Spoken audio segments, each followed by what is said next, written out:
So gonna be able to hear you. Like, should we listen on the thing, or where are you gonna be? I'm gonna jump up to Uh, Kingdom of Hanyama, Windu's meditation chamber, um, which is like 4 channels up. and you're just gonna podcast from there, Yeah, so you're not listening to anybody, so you don't confuse anybody. yeah, because I don't want to give something away. That would be rude. All right, so I'll just go ahead and listen in here. Oh yeah, so don't tell them anything I say, please. That would No, be no, no, no, no, no. I'm not. Yeah, yeah. I'm quiet. I'm chill. Channel switched. okay.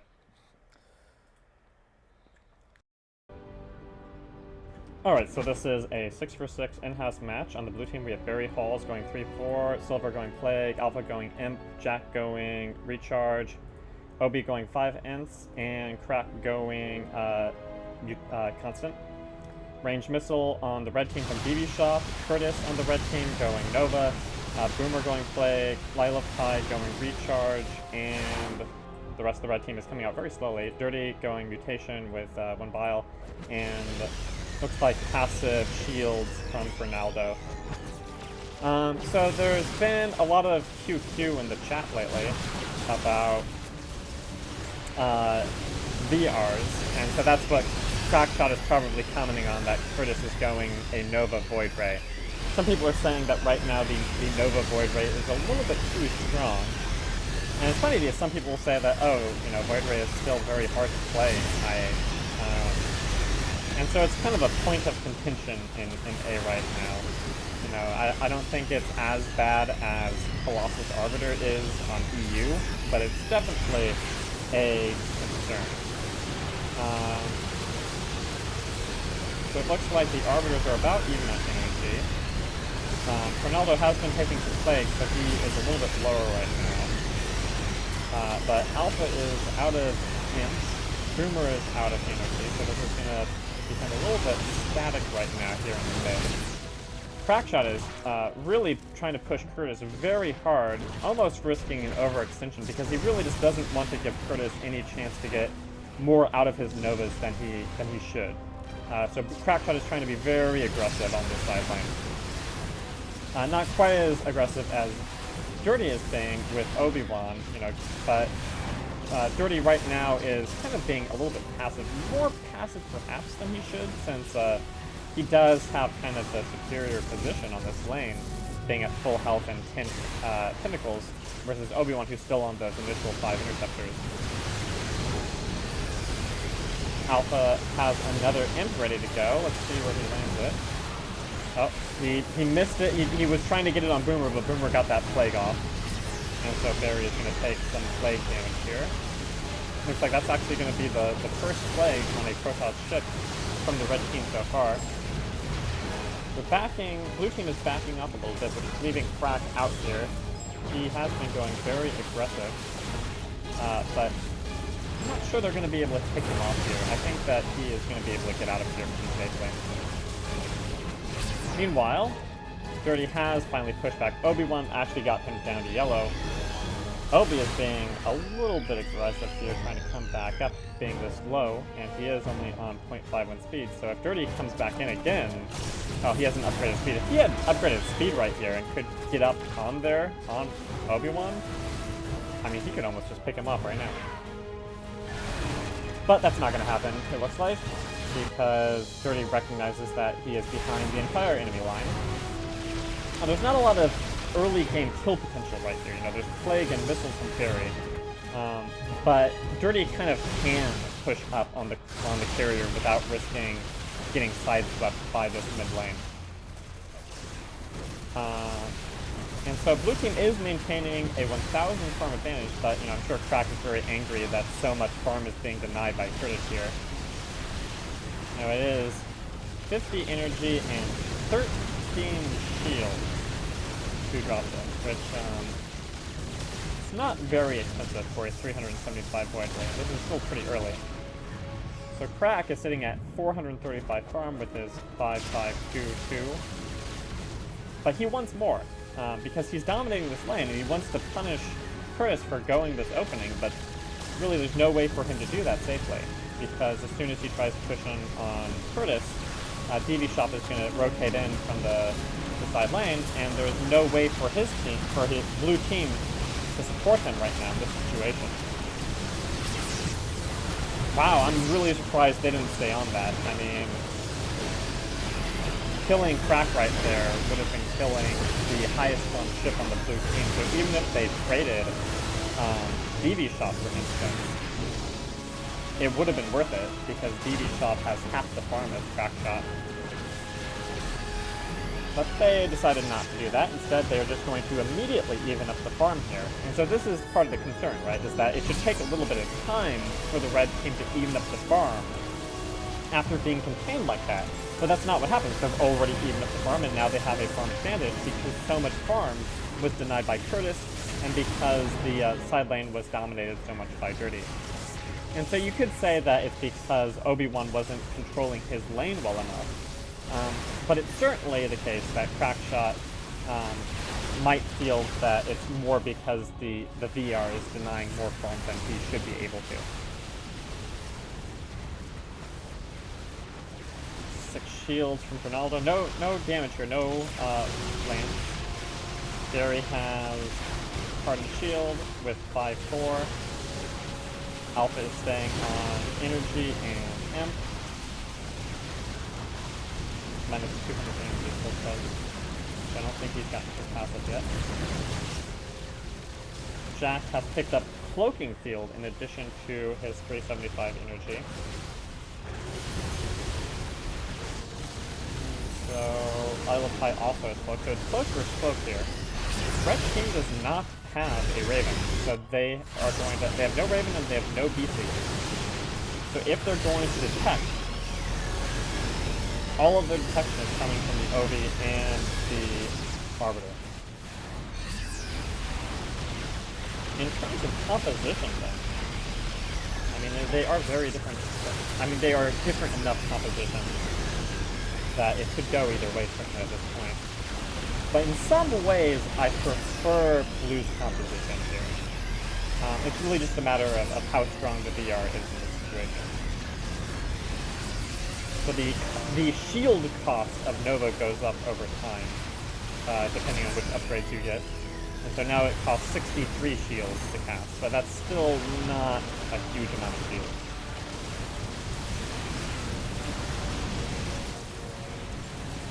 So blue team did get just a 60 farm lead, but things are basically even, which means that when red team pushes out, they will have the farm advantage when they get a few minute contain on the blue team up here. Oh, that was one of the observers bailing out, and a G-spot bailing out as well.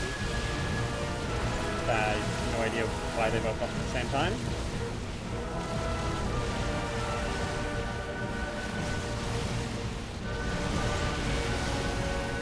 Now, as the game goes on, DV's shop should have less ability to push, so it's really the frigate for the Raven, right? So are they going to get more out of a frigate for the red team than blue team will get out of a Raven? No, it's a matter of saying another way. So that, it's more aggressive here. It's VR instead of carrier, and it's frigate instead of Raven. Other than that, the comps are pretty similar. There's no Dreadnought, no Dreadnought for Colossus, anything like that. Both kind of open the Colossus, Arbiter, Shield Regeneration, Sustain, with a Leviathan on one side, and an Overlord. So it's just the two-ship difference on each side. Is Carrier better than Void Ray? And is Frigate better than Raven? That's what we're gonna see in this game. Dirty is taking some side blast. The side blast is up to 1,310 damage. Silverwolf has 425 energy, and she's at 19 range on each bullet. Isle of High is at 0.7 wind speed, so he is going to be able to outrun Terry with no risk of a gang right here.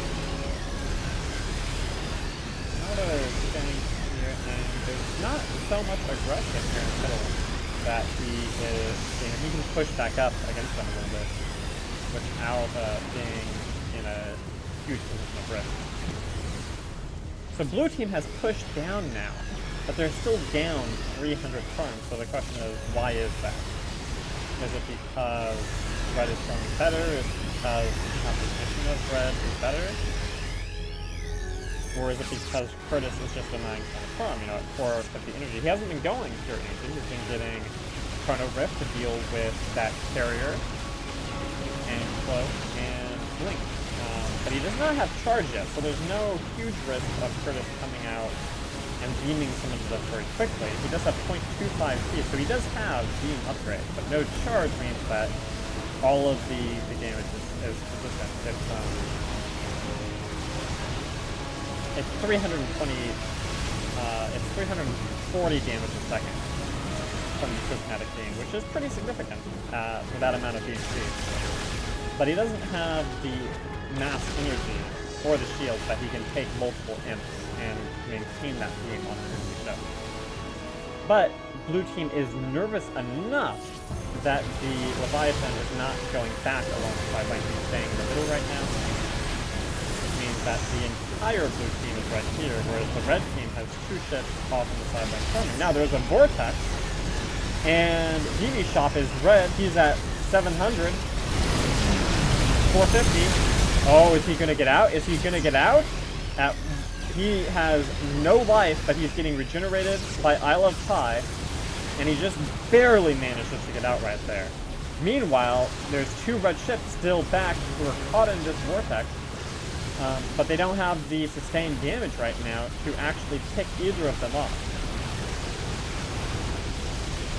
And this is where I think that it's a little bit tricky working around this 3-support carrier build, is because even though Obi-Wan can drop that vortex and get the red team out of position, it's actually a little bit difficult to transition that into a kill with the way they've done things. So I almost wonder if maybe if Obi-Wan had picked up scouts instead, you know, get the vortex off and then push the enemy team back, then scouts whoever is left, whether they'd have a little bit more luck here. But now, blue team has devoted a lot into this vortex, and they're down now 300 farms. The blue team is not in the ooh. 700, 600, 500, 400, 300 feet. Alright, he makes it, and I was a little bit tight there for that Leviathan. A lot of close saves here. The siege creep is coming out from the blue team. Boomer's side blast is at 1,685 damage with 400 energy. He has 9 range on the siphon. Curtis manages to blink that plague. Silver Wolf at 1,815. So actually a stronger side blast and more energy than Boomer, but no siphon. Also, Silver Wolf has slightly more range than Boomer.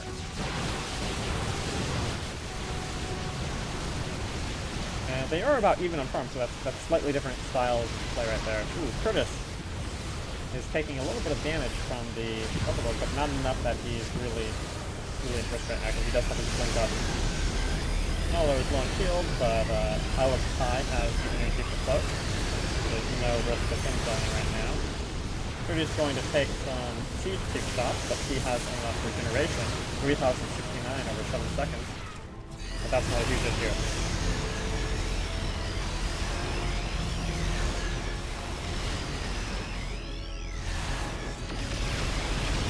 So Obi-Wan's Tempests are level 19, dealing 520 damage at 3.3 speed. That is about 150 damage a second. Kind of like there is a missile boat here, and so Gertie is taking more than I think he would like to. He doesn't have the energy to maintain regeneration forever.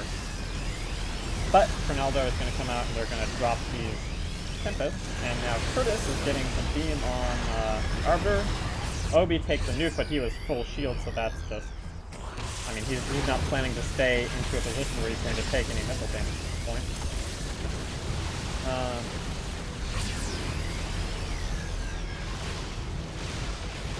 So things are staying relatively even. Blue team is down 350 farms. But the compositions are still different enough. You know, blue team can drop these vortexes, they can destabilize the positioning, and they have the infill to deny, you know, a sudden burst kill from Curtis. He does now have charge with 6-second cooldown, which means that he has a lot of potential. Now that's 400 damage a second now, which is much more damage than, you know, each Tempest is 125 damage a second. So that is 375 damage a second right there. That is actually about on par with a no-charge Prismatic Beam. But Prismatic Beam jumps up to 600 damage a second when the first level of charge is maintained. There he has now picked up Recharge Shield, allowing him to recharge 2,000 shields whenever he activates that. Ronaldo also has Recharge Shield and Thermal Lance. It makes a lot more sense for Ronaldo to get Thermal Lance versus Obi-Wan than it does for Barry to get Thermal Lance against Starcraft, although it's still useful against Curtis, you know, so that whenever he goes into Cloak or whenever Isle of Kai goes into Cloak, that he can maintain damage. Isle of Kai is up to 500 energy, and he has also picked up Defensive Matrix. That is at 300 range on his speed deck, which means that he has picked up the passive upgrade.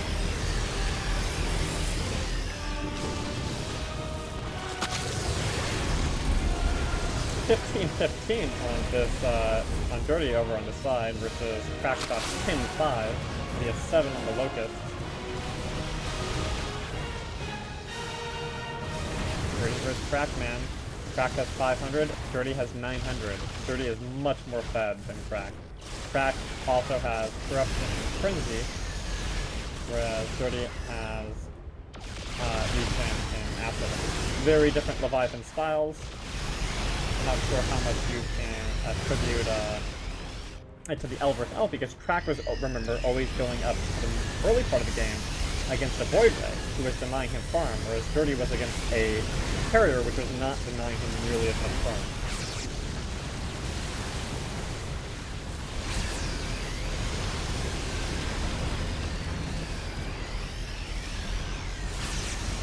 Oh, there's a little bugger, but they don't have anyone to dive in.